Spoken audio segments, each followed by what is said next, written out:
Again, I am Crystal with Syncro. Thank you so much for everyone joining us. We've got an awesome webinar for you today. It's going to be a mix of content and discussion, so we hope you all find it super helpful.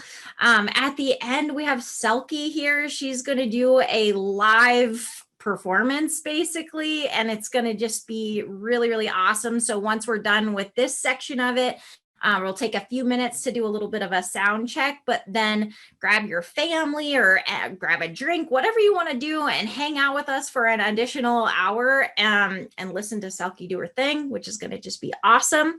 So I figure we can take just a few minutes to introduce ourselves. So again, I'm Crystal. I'm part of the sales team.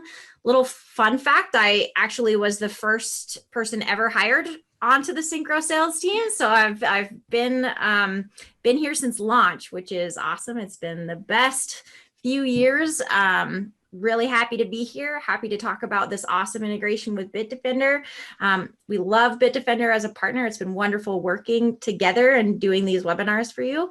A little bit of just quick information. We use the Q&A to be able to kind of track questions as they come in. So if you see me looking at a different screen, I'm not paying attention. I'm just probably going through the Q&A. So feel free to drop questions there as they come up. But let's go ahead and go around and introduce ourselves. And if Jason, do you want to kick us off? Sure. I'm Jason Null. I am Vice President of MIS Solutions. We are a managed service provider in the Cincinnati, Ohio area. We have clients all over the US, but our main office is in Cincinnati. I've been in IT since 1995. I've worked in enterprise, education, all over the place. I started my own company in 2006, which was an MSP, and sold to the company I'm working for now. So I've used a lot of different RMMs over the years. So I'm excited to talk about Syncro and our experience and Bitdefender and everything that goes with it. So thank you. Whoever wants to go next. Paul, do you want to go next? Sure. Paul Lupo. I am the Global Director of Cloud and MSP SEs here at Bitdefender, and I too have been working with Syncro for a few years now. When the integration started, and happy to see how it's progressed, and think it looks really nice. Very functional too. And they didn't pay him to say that, so. No, and this is where I vacation. My son actually took this photo. That's St. Martin right there. This is the beach of on Anguilla. Nice. Beautiful. And I am Heather Harlos. I am the Global Marketing Manager for Cloud and MSP over at Bitdefender, and I help oversee the go-to-market strategy and work closely with our RMM partners on their marketing with us, as well as helping our MSP partners with their go-to-market strategy. And fun fact that I always tell people, I could actually ride a horse before I could walk. Whoa, that's awesome. That is really cool. I didn't come prepared with something. Awesome. Well, thank you. And again, thank you everyone for taking the time out of, I know everyone's got busy schedules, so thank you so much for being here with us today. And thank you all for attending. And this is recorded, so we will post this on our YouTube channel. We probably will send this out in an email as well. So if you miss any or come in late, this is recorded. Now, I figured what we would start with, we're going to kind of go in order. And again, we will definitely use the Q&A. So as you have questions, if it's pertaining to what we're talking about right now, we might just address them right now, or we'll wait till the end and get there. So one thing that we're going to do to start with, I'm going to go ahead and share my screen. So I'm just going to show you Syncro for a second here. So let me go ahead and share. What I want to just start with is just kind of like the basics of, hey, here's the integration, here's how you set it up, and here's how you enable it on a policy to be able to install to your customers. The really amazing thing about Bitdefender, we actually have allowed the ability to trial Bitdefender while you're either trialing Syncro or if you're already paying for Syncro. So that has been a real huge benefit for our users to be able to test it out and make sure that, you know, they're all in before they start paying, which is just really amazing and a nice treat for you all. So really all you have to do when you're in Syncro is head to the App Center. There's an awesome app card. And so we've already done some setting up of Bitdefender. So if you go to the app card, your app card is probably going to look a little bit different than mine. You have a lot of different options here. So you can trial Bitdefender. You can migrate your existing Bitdefender and you can start fresh. So you have so many different options, and it'll walk you through, like, again, mine's looking a little bit different since I've already set this up, but you'll have the different options. Our Help Center article is phenomenal. You have some links to learn more about Bitdefender as well. So we give you a lot of resources to be able to set up that integration. In a little bit, I think what I'll have Paul do is show you on the Bitdefender side, because you will need to get like your API keys and that kind of thing. So we can kind of talk about that if you have any questions there. But on the Syncro side, it's as easy as starting from the app card. Now, once you have the integration configured, a few other things just make this very, very easy to do. You can enable Bitdefender on a policy level. And then at that point, it's literally like you go to install Syncro. If it's enabled on the policy, it's going to install Bitdefender for you. So you don't have to do separate installations or anything like that. What's nice about the integration is then the customer and the company, they will show up in the Gravity Zone portal, where again, Paul's going to show you on the Gravity Zone side, then how you can apply policies to those endpoints in Gravity Zone, how you can enable different add-ons and that kind of thing. And so what I'll just show you here on the Syncro side, if you enable Bitdefender, I think I might have another one open right now, so it doesn't matter. We'll just close this out. But when you enable here, you'll get to choose which modules you want to enable. Everything that you see here is included in the pricing that Syncro gives you. So we have tiered pricing with Bitdefender. If you have 1 to 500 endpoints, it's $1.30. 500 to 1,000, it's $1.10. Over 1,000, it's $1. So all of these modules that you'll see right here from the Syncro policy is included in that. So anything that you additionally add on, we do have, I think there's 7 different add-ons that we offer. You can apply those and enable those on the Gravity Zone side. But anything you see here is included in that pricing. And then once you have that enabled on the policy level, you go to install Syncro, it's going to install Bitdefender, and you're off to the races. A couple of really cool things, and we get asked about this really often. One of the added benefits of this integration. Let's just really quickly, I'm just going to show you one example of how to set up some automations based upon your RMM alerts that are coming in from the Bitdefender integration. So if I go over here to automated remediation, I'm just going to show you, we have kind of one built out. It's pretty basic, the one that we have built out. But what you can do is essentially set up your trigger category as, okay, this is a Bitdefender alert. The alert body can be, and these are examples, deleted malware or blocked malware. And then based upon what conditions you set, you can then set up actions. So whether you want that to convert to a ticket, you know, maybe you want this to notify a specific technician, but you can see you have a lot of actions. Post this to Slack or your Teams channel, whatever makes sense for your workflow. There's some really neat things and some added benefits about, again, having the actual Bitdefender Gravity Zone integrated using our integration.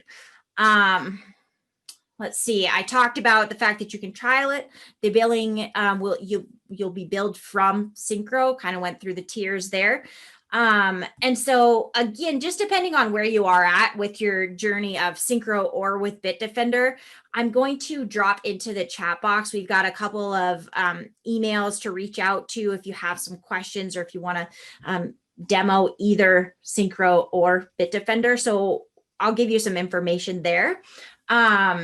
And I haven't really been monitoring the Q&A while I've been talking. Has anybody asked any direct questions about... Let's see. Okay. So what we'll do, and again, this is completely recorded, so you can always reference this again. I am going to put up a poll because I am interested to see how many of you are using Bitdefender or Syncro, both or none. Like, I'm going to put up a poll here in just a second, if you wouldn't mind filling that out for us, because it'd be helpful for us to just know. But for this next section, and again, I'll kind of start monitoring the Q&A. I'm going to let Paul take over and show us some stuff on the gravity zone side. Sound good, Paul? Absolutely. Cool. Hold on one second. And I know there was a question there from Joel about the integration and the way that's set up and the way that it's pushed out, and having to go back and edit the package after the first synchronization. So that is something that the team at Syncro have created, and those suggestions go back to their development team. Meanwhile, can anybody see what the gravity zone console? You're shaking your heads. All right, so to reference what Joel had said, the easiest way to do that is once the company is created inside a gravity zone, if you're not currently using any of the additional modules, just turn them off and click save, and they go away. Once you have that done, the package that's associated with that particular company, you need to do the same thing, right? So you need to go in and just turn off the ones that you did not aren't using. After that, you're fine. You can reconfigure the client, and you can take out the additionals. But overall, what's going on is we have the integration with Syncro and Bitdefender. And what we're doing here is anytime you see certain detections, both in the gravity zone and in Syncro, for example, I have an ICAR test virus here. And when that machine shows an infection in gravity zone as well as the endpoint, it's also creating the alert inside of Syncro to say, okay, this machine here, Bitdefender caught malware. If you want more information on it, you click on view, right? This is so you don't have to go into the gravity zone console to be able to go ahead and start your investigation on what's going on there. In the gravity zone console, what we do with all the different modules is controlled by policy, right? So with the policy, you get to set up, when we detect an alert, malicious code, a malicious application, what do we do with it? Do we delete it? Do we disinfect it? Do we move it to quarantine? And all those things are set up here in the policy. Hold on one second. You also get to set up notifications on how you want the actual application to look on the end user side, right? So Bitdefender Endpoint Security Tools is what is actually installed at the endpoint. And you see all the currently installed modules. You see some information here, as well as being able to display pop-up notifications. In certain cases, the visibility might cause some sort of inbound emails from your customers saying, hey, Internet Explorer is trying to access the internet. What should I do? Well, that's kind of its job. So go ahead and say yes, right? So to cut down on that inbound false positive phone call or email, you can show only critical information to the end users and take out the low and informational stuff. The anti-malware engine itself, our settings are up here under on access for the pre-execution. So when you click on a file and it starts to do something, how you want us to behave, what you want us to scan for, and then what you want us to do when we see something, right? So in some regulated industries, you can't delete a file. You need to move it to quarantine and keep it there for a certain amount of time in case the auditors show up. So we give you those types of options right off the bat. If you have any Linux in your environment, setting up the Linux scanning for home directory, user directory, et cetera, is already set up, but additional directories to be scanned will be added by you. The on execute is our advanced threat control. It's our process monitor. So after the on access says everything is great with this file, our process monitor still watches the running processes to make sure that they're not misbehaving. These are the types of settings you don't want to turn off, because this will catch your zero-day threats, your malware, unknown malware, and things like that. You'll notice here we also have ransomware mitigation in the application, in the program now. So what this is doing is it's allowing you to roll back files that were being encrypted. We are tamper-proofing our shadow copies, and when we see that's malicious, we'll roll it back. Inside of HyperDetect, this is tunable machine learning. So machine learning is built into the application already.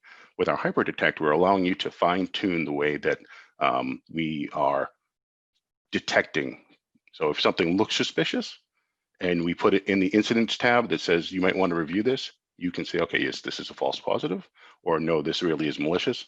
When you click on that exception, the policy, it goes, here's to the policy, and any machine in that environment that's connected to that policy also gets that exception, if it's a block exception or if it's a whitelist exception. Excuse me. And inside of the sandbox analyzer, we're also detonating from beginning to end, and an application, a file, whatever, and sending you back a complete forensic analysis of what that file was, right? So how many other endpoints was it seen on? Did it make any registry changes? Did it call out to any command and control servers? What URLs, what IP addresses? If it was ransomware, it would actually show you the ransomware node as well. A lot of people are working from home now, right? So used to be protected by the corporate firewall. They don't have that anymore, right? You're now sitting at home, or hoping your ISP is got protection like you used to have in the corporate office.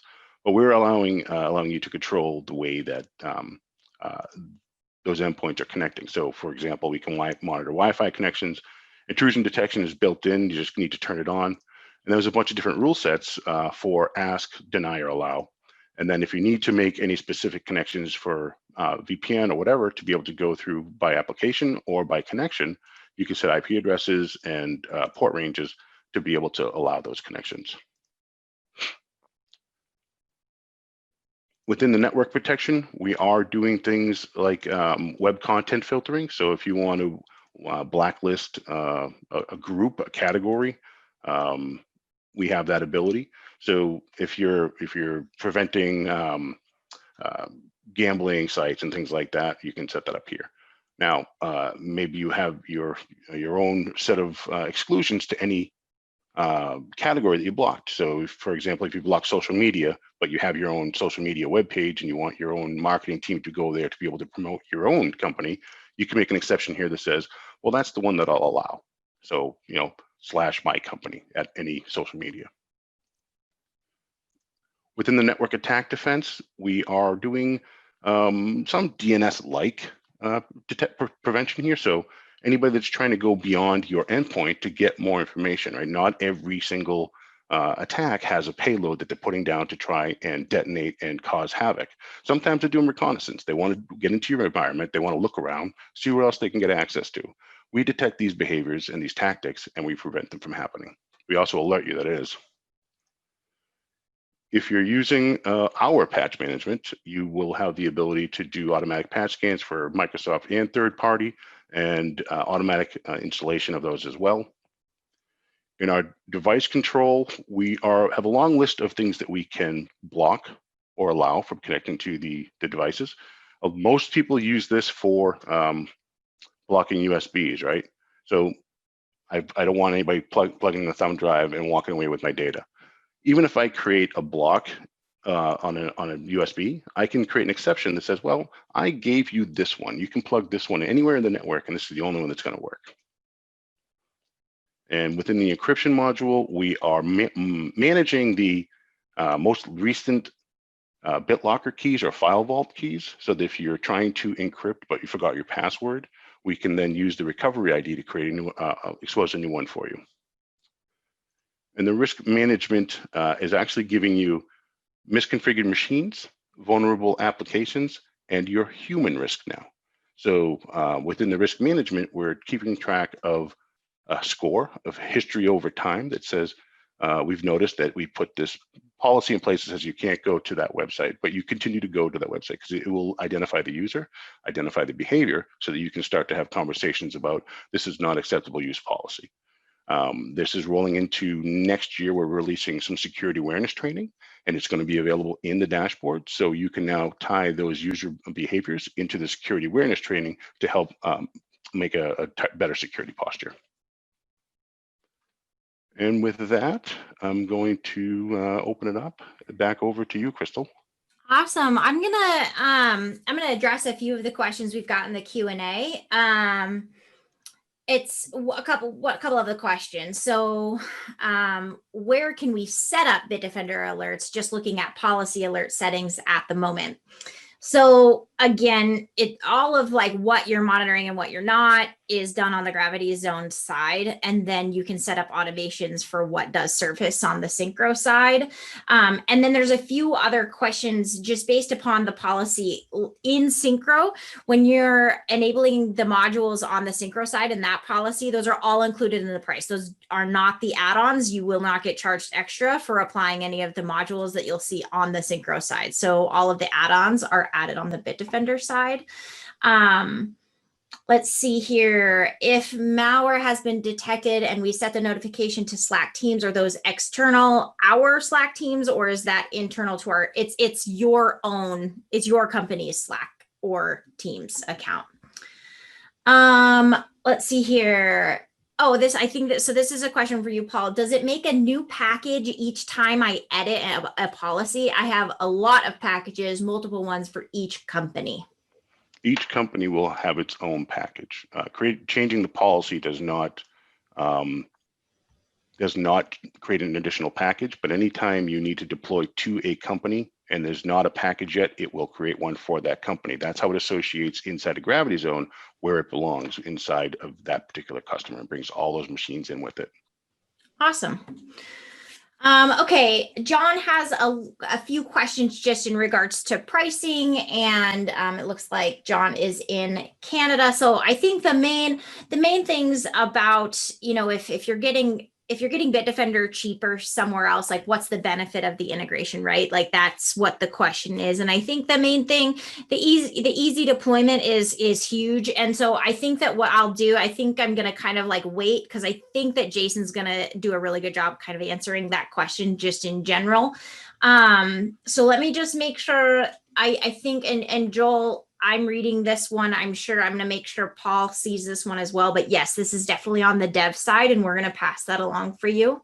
Yes, thanks for the feedback. Absolutely. Yep. And then, yes, if you do already have an MSP account directly with Bitdefender, what is the route to get it integrated? So if you go to our app card, there is that you can go through the flow to do that. So, and I also linked our knowledge-based article into the chat as well. Can I add to that one? Yeah. So it's real simple inside the Bitdefender console under your welcome screen drop down. Under your account, your company account, there is a change Bitdefender partner, and Syncro has an ID that they can give to you that you can put in. And when you click save, it'll migrate you over to Syncro, and then you finish with creating an API key and doing the integration. Cool. Okay, awesome. Yes, thank you for that. Let's see. There's a couple questions. I think, again, I wanna make sure we get over to Jason here in just a sec, but there are a few questions here that I think you can grab, Paul, and then we'll kind of pivot and then maybe just come back to this. But can Bitdefender perform a VSS rollback if a ransomware attack is detected?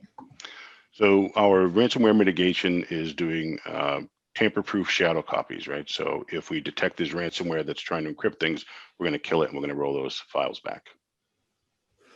Awesome. Okay. Perfect. So again, we've got quite a few really good questions in here. So I'm going to go through those here in a second, but I would really like to, at this point, because maybe Jason will answer some of these questions. So I'm going to kind of hand it over to Jason. I would just love to kind of hear a little bit more about your journey with just different tools and, you know, how you're leveraging the Syncro and Bitdefender integration for your company. Okay. So over the years, we've used different tools. Zenith, we've used GFI, Hound Dog when it was Hound Dog at the time. Most recently, we were an N Central shop, and we've been having a lot of problems with N Central. For us, one of the biggest problems we ran into was patching. We are managing in N Central, we were managing about 3,500 endpoints. All of them had Bitdefender through the N Central side. We had a lot of issues with installs. The Bitdefender side in N Central was not as strong because of the way N Central manages it. When we looked at moving, we spent about 6 months looking at different products to move to and demoed several, and we end up choosing Syncro. And I think we made that decision probably sometime July, August this year. And so we're in the middle of a 6-month project to migrate into Syncro. So far, currently, I think what are we at? 2,600 assets now in Syncro, which is pretty good considering we have about 1,000 left to move, which is nice. Currently, almost 1,400 of them have installed the Bitdefender integration piece, which from the integration standpoint, getting that key and putting it into the two systems, it was a piece of cake. And then you have the policy instantly and can start deploying. Our biggest challenge that we have had is getting N Central to remove correctly and getting it to remove the current version of Bitdefender, which is why our numbers are a little skewed right now. Because of the 1,400 that we have deployed, the other remaining almost 1,000 devices right now have something pending on the N Central side. Usually it's just a restart, and then it'll finish the uninstall, and then Bitdefender will put itself on. Most of that stuff we're mitigating kind of as we see it manually as the guys are running reports. We do one of the big things that Syncro did for us is patching from a Windows side was huge for us. And then the automation, we could never get automation to work in N Central. We hired consultants to fix N Central. It was such a nightmare. Syncro has been, I can tell you this, is I can use Syncro. It's, you just look at it and it tells you what to do. And I love watching the alert dashboard because as we see viruses come in from Bitdefender, the automation tools are just kicking off and taking care of everything for us. So we're even writing automation scripts from things that we see. So all our techs are tasked to, when you see something that's reoccurring constantly, how can you automate it? And we've always had that task, but never been able to accomplish it. And now it's so easy. Just drop in a PowerShell and just new script, done. So we get machines that show up, simple stuff, the low disk space. We have a couple automation scripts depending on how many times that's popped in, to the point we're dumping all of the Windows Update, extra files that are out there, cleaning up disk space. We actually, one that we've run into recently that we love is the 5 gigahertz stuff for wireless. We have some schools that the network is so saturated on the 2 gigahertz range that we're running a script against all the machines to force them to use 5 gigahertz, which is awesome because it's taken a lot of the traffic that we've had from the congestion and it's fixed a lot of our problems. And we couldn't have done that 3 months ago. We didn't even have that kind of data 3 months ago in the dashboard. So yeah, but from a Bitdefender standpoint, we're loving it. We're loving what we do. We have so much more control, being able to go to the Gravity side if we want to and do more policy stuff, having all those options in there, including the firewall piece. In the previous version of Bitdefender that we had, we didn't have all that stuff. The content management piece is better. So it is overall is such a great package. And we're using this much of Syncro today, such a small portion, because we haven't even implemented the ticketing side yet. We're only just rolling it out as our RMM right now, because we're using N Central. So once we're finished with that, we are going to start then migrating from Autotask, which is our PSA, and then integrate into one center for everything. So I'm looking forward to that and saving a ton of money too. But that always helps. That does help. That's very helpful. So one of those things that, we do get asked often is that since most of the management is in Gravity Zone outside of Syncro, where do you, I think you kind of already answered this, but I'm just going to hit it again. Where do you find the most value in the integration itself? Well, actually the pieces that are inside of Syncro that we're seeing the alerts with the data of what's going on is so simple. I mean, most of the time we don't even have to go. I can tell you that the guys aren't spending any time really in Gravity Zone. We're going in there to pull reports and look at maybe some of the hierarchy stuff, but from a day-to-day of these guys fixing stuff as they see, I think Paul showed some of the triggers that you can do in the scripts that you see this virus generate this ticket, kick it off to, however you want a Slack team or whatever you're going to open a ticket. And that's what our guys are looking at and how they're automating that piece. So I'd say that most of the people are not getting into the Gravity Zone side. Some of our back-end engineers that are what we consider our tier 2 server guys, they do.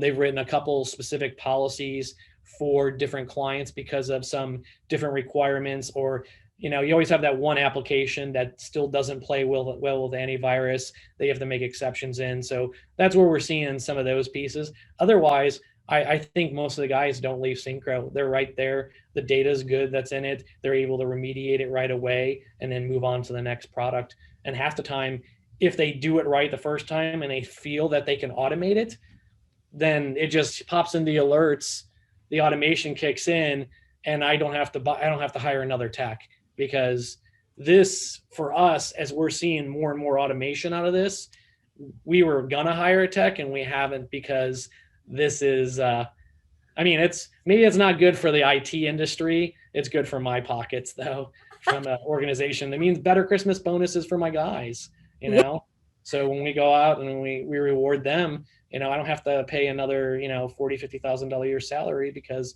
the automation in Syncro is just killing it for us.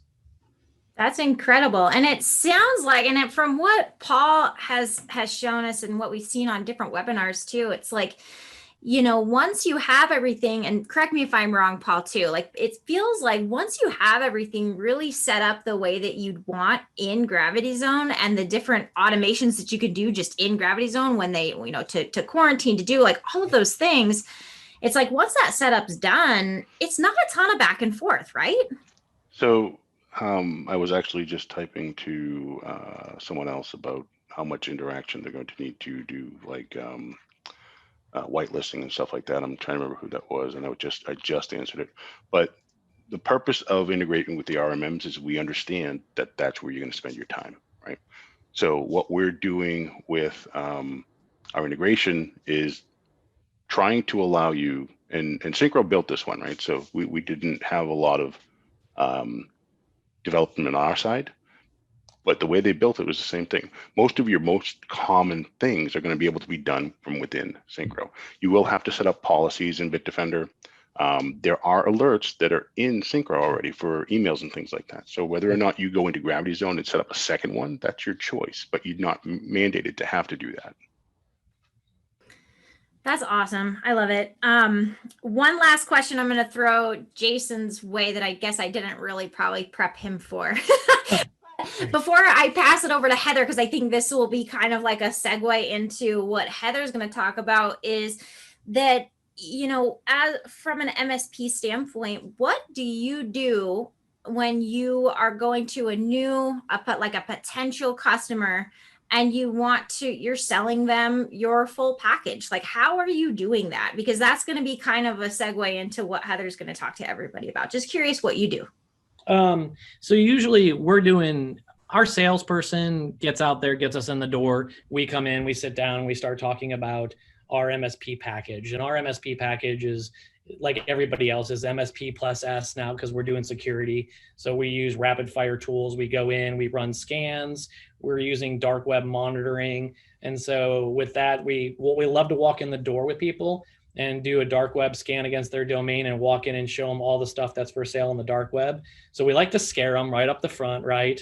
And then sit down and talk about what we're going to do, how we're going to do it, where our price points are at, why our price pointing is here, the different backup solutions we have, how we're going to integrate into Office 365, how Syncro is going to come in using Bitdefender. They're not going to have to renew antivirus on their own. I'm sure that the 72 other people that are out there, if they're selling managed services, that's the 10,000 foot view on it.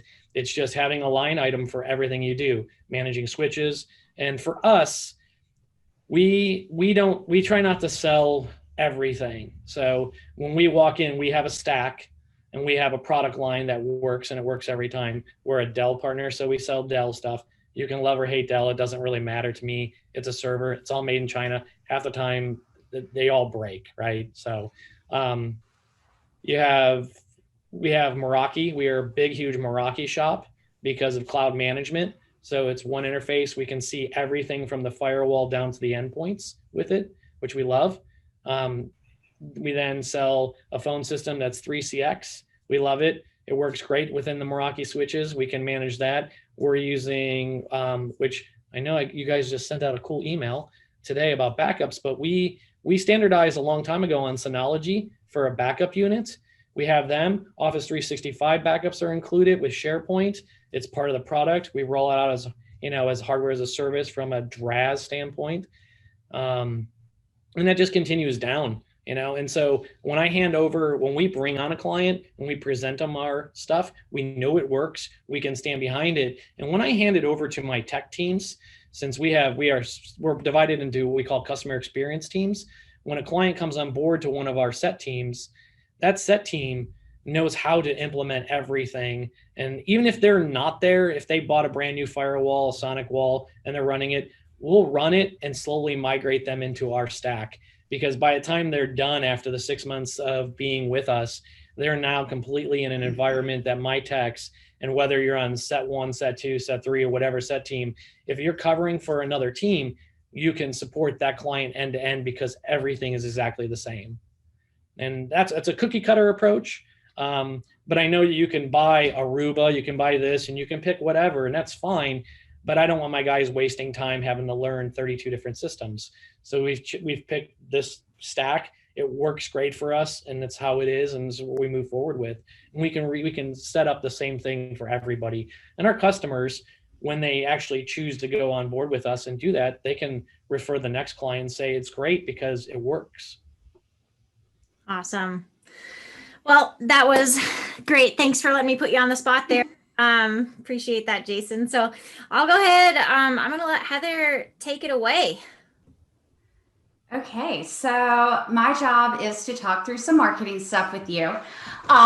So the first thing, and I do think that Jason kind of hit on this a little bit, but when you think about your go-to-market strategy, one thing I always tell everybody, the first thing and probably the most important thing is when you speak to everybody, you reach nobody. And what I mean by that is everybody has something that they're good at, something that they specialize in. And if you try to present yourself as all things to all people, then essentially you're not relevant to anybody. And I can sort of give you an example of that. This is a really off the wall one, not related to technology, but there's a restaurant in the town that I live in, Greenville, South Carolina, and it's called Saskatoon's, and it's a wild game restaurant. So if you're a wild game restaurant, they know who their audience is. Their audience are meat eaters. So they ran an ad that literally, it was a billboard, and it said, and you're in the South, so you can kind of pick up on what the language is going to be, but it said, all God's creatures have a place next to the mashed potatoes and gravy. Well, they weren't trying. It is true. And literally that was the whole reason I went to that restaurant the first time. And the reason, and I've told so many people about it since then, the reason I bring that up is when you know your audience and you know your messaging, you can position yourself in a way that matters. And then they tell other people about you. Not only the good service that they get, but even from a messaging standpoint, when you're trying to recruit new partners, that's going to differentiate you from the noise in the market. And then the other part is something called charismatic branding. So charismatic branding is the idea of building a brand or a service or a product that that's a lifestyle that there isn't a replacement for. So if you think of what Apple did, Apple rarely talks about their technology. I mean, they're talking about the experience when they put an ad out. It's maybe they do go into cool camera features, but it's not about the feature itself. It's about the picture that you take and the memory you make. So when you think about your marketing, take time to understand what makes you different from your competitors, but also take time to understand what your competitors do better than you or do that you don't do. Because my personal feeling, for companies that are going to be successful long-term in the future, especially, and I think Jason hit on this, as companies want to start consolidating and using less technology, not from an ability standpoint, but from a vendor standpoint and from a resource standpoint.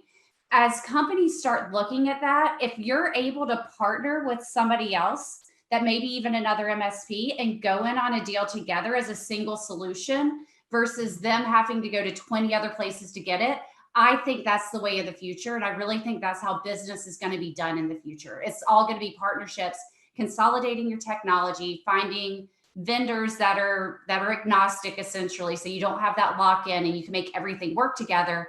But also, it's going to be those companies that almost come together as silent partners and go to market as a single solution. And Jason, I don't know if you want, I saw you nodding your head, but I don't know if you want to jump in there a little bit with what you've seen since you're sort of the feet on the ground. I mean, I have to agree with that. I mean, that's the big thing for us is I can have 1,000 tools and I can be the best MSP out there. But again, it comes back to training and everything like that. So consolidating and streamlining your tool sets, which for us, I mean, Syncro did that. So, right now my techs are using 10 panes of glass, right? As we've moved into Syncro, we're able to start eliminating another pane of glass and another pane of glass and another pane of glass. Mm-hmm. As we move Autotask into it, and my sales team is now in here, and everybody's communicating together from one pane of glass being that all I need to really get into is Syncro. That makes my life easier. It makes all my techs' lives easier. And here we are. They're, the automation piece of it's helping making things faster, what they're seeing, the tickets integrated right there, being able to have that history on an asset and know this machine has repeatedly come up over and over again, having this problem. How do we address that? Maybe it's time for new hardware, so forth, so on. So I totally consolidating your tools, getting down to that, streamlining everything and, working with other businesses to do certain things better, to partner together. It's a great idea. And it's the way that I think things need to move. I agree with that a lot. Let me add to that. When I look at my toolbox downstairs, I have a lot of tools in there. Ask me which ones I use all the time. Screwdriver and a hammer. It gets the job done. And then the other thing I would add is I think the conversations are changing with the end users. So, and this is just my opinion, but I think those conversations aren't about technology anymore. They're about efficiencies. They're about places that you can save them money, or you can maybe not necessarily reduce headcount, but create an efficiency so their teams can do what they do best and they aren't doing those daily maintenance tasks. And that's a bigger conversation than really talking about the technology. To me, the technology is a byproduct of the solution you're providing. The conversation is around the solution and the efficiency. But that does mean you have to train your salespeople to have business conversations versus technical conversations or product conversations. And it's a different training path for them. So when you're looking at who you're hiring or how you're enabling your teams, I think that's something you need to think about in the future as well. Jason, do you want to jump in with what you're seeing too with your teams and conversations? Not really. No. I mean, it's the same thing. I mean, you're basically, preaching to what we were doing when we're going out into the field over and over again. So, even with Paul, when he mentioned, our workforce has changed, right? So when we were pushing a solution, I mean, I remember when we started pushing Office 365, for a simple solution, great product, people couldn't grasp it, just email. But getting rid of Exchange servers and then starting to move people into SharePoint we took our clients kicking and screaming into that, right? 8 months ago, they were all cheering us. They were like, oh my goodness, we're so glad that you guys took us here. We know we fought you last year to get into SharePoint, and we had to relearn how to do everything, but our entire workforce is at home. The only thing I wish I had is, Bitdefender at the time, when Paul showed the firewall piece, that would have been huge to be able to just click, turn that on for half of our clients who they're at home with some Linksys router that I don't know. It's probably, they bought it 5 years ago. It hasn't been patched, but if I could have just pushed out. The speeds are lightning too. Yeah. We could have pushed out extra security layer just from Bitdefender in March. That would have been awesome for us. I mean, we actually saw, to that point, I've been with Bitdefender since 2012. Been here a couple of days. Since March, before March, nobody ever talked to me about the firewall, unless they had some laptops that were going to be out in the field. That's all we talk about now since March. Right. Yep. And it's, you know what? I used to poo-poo the software firewalls like that because I'm like, who needs a software firewall? We're all behind corporate firewalls. I've got Meraki firewalls running, enterprise grade stuff. That's a heavy backpack though. Right. Exactly. And here we are today going, wow, our clients don't have good firewalls in their home. The security is horrible. They've got all their IoT devices on their networks, and they're standing in there with their machines doing a legal practice or healthcare from home. And so having the ability to turn on a software firewall like that, that's huge. Yeah. That's, and you get the visibility of what's going on too, right? So it's not just turning it on and walking away. Yep. You get the visibility in the console that says, okay, I see what your problem is. Let me help you with that. Right. And watching you do that demo, I'm walking out of this meeting, going to my text and going, guys, you need to start enabling this because we didn't have this 8 months ago. And in Ohio, we're all going back home again. Our governor is starting to shut down everything, and we've got clients preparing to go back to their homes again. So having that, that's a great way for me to be able to sleep at night now, knowing that. Did we talk about the risk analytics? I don't remember if we did or not. I don't think you did. It's very important. So I'm gonna share one slide with you, and I don't like PowerPoint, but this one I think tells a really good story. So let me go ahead and just get that.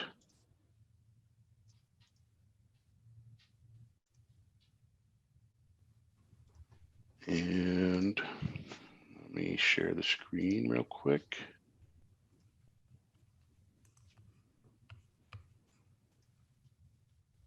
And inside of our risk analytics, we're doing some really cool stuff here, right? So we're looking at your misconfigured machines, right? Someone has an auto login with no password required. Your vulnerable apps, so you can work on that application patch list. More importantly, human risk. So we see here that we created a policy that said you're not supposed to go to this website. But Leah and Ziggy here can't contain themselves, and they got a gambling problem. We banned gambling, but they won't stop going, right? So now with the security awareness training coming out next year, you can take these risks that the humans are presenting, have conversations about acceptable use and about security awareness. What will happen, this on the top right here, this core over time, now you can measure, we had a conversation with you about acceptable use. We noticed that your behavior got better. Great.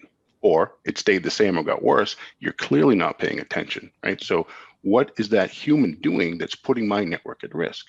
Well, maybe it's a weak password. Maybe it's the same password on every website they go to. Maybe it's constantly trying to go to that blocked website, right? But this helps you now understand what the humans are doing in the environment, along with just the machines that are misconfigured or the vulnerable apps. And now you can build a better picture of security for your customer. That's really cool. That's interesting that Crystal's showing up in that report too. Eric, she goes by Thelma. Yeah, Eric, you're asking a question like why we're not fully integrated into Syncro. Just because I don't feel like typing this answer. One of the big reasons we're not fully integrated into Syncro right now is because we're using multiple products, and Syncro is becoming our one pane of glass. So we're moving from N Central and from Autotask And our End Central rollout, like I said, was 3,500 endpoints, is a huge, massive rollout. So to get everything into Syncro, we had to do it and we're doing it in a 6-month approach. It's taking us 3 months just to move our teams into it. So there's multiple points. It's getting the endpoints over, which we're using End Central to roll out Syncro for us, and then get them into our new console. At the same time, making sure that our techs are trained and ready to go, because obviously changing IT platforms, the first people that complained for us were our techs. They're, as much as they like it, nobody wants to learn anything new. So we've had to get them up to speed on training, and then taking all of our endpoints and moving them over, and making sure at the same time that the client understands what we're doing. Some of our clients have internal IT, and if one day they're running End Central and the next day they have Syncro, they don't like that. So we're, the communication with the clients, and slowly rolling them out. And like I said, we're set up in what we call customer experience teams. And so we took one customer experience team at a time, and they rolled their clients into it. So we will be done. I think it's at the end of this, we're supposed to be done December 1st with just getting everything from an endpoint standpoint into Syncro. And then we're going to start moving our PSA, which is Autotask, into Syncro next, so that not only are we having the RMM side, but then we're having all our ticketing and all our other integrations into that. And then our sales team will come in and we'll start using like our email campaigns and get rid of some other tools that we have like HubSpot, because Syncro does stuff that HubSpot does. So again, for me, not only is it a great product, has so many great automations, and the pricing is way better than we are paying, it's also constantly in development, which I don't know if, Crystal, if you guys have good feedback with that, but that's one thing I love is you guys are not stale at all. Every time I make a request, it seems to show up in the dashboard eventually.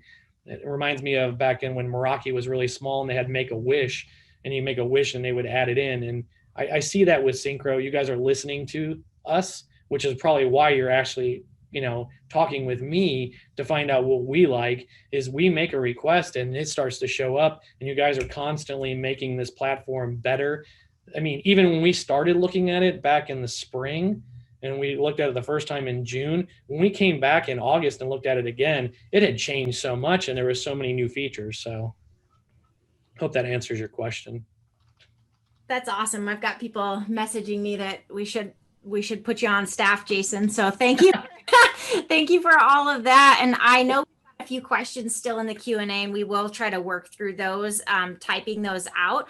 But we're going to give Selkie just a few minutes to get warmed up. And so take a few minutes. We're going to start right at 2 p.m. Pacific. So go grab, like I said, grab your family, grab a drink, whatever you want to do. Come back and join us in about 7 minutes. Heather said, hey, if you have any questions about marketing, please reach out to her. Yes. She's happy to help out. I dropped in another email address as well. If you have some more technical Bitdefender questions, if there's like, if you're going to trial Bitdefender and you want to set up a time to chat with them as well, we are also happy to offer, we have a free trial if you're not already using Syncro. So thank you so much for hanging out with us. This was a really fun panel discussion, a lot of great information. It's been recorded. So please hang around and come join us to watch Selkie do her thing. She's amazing.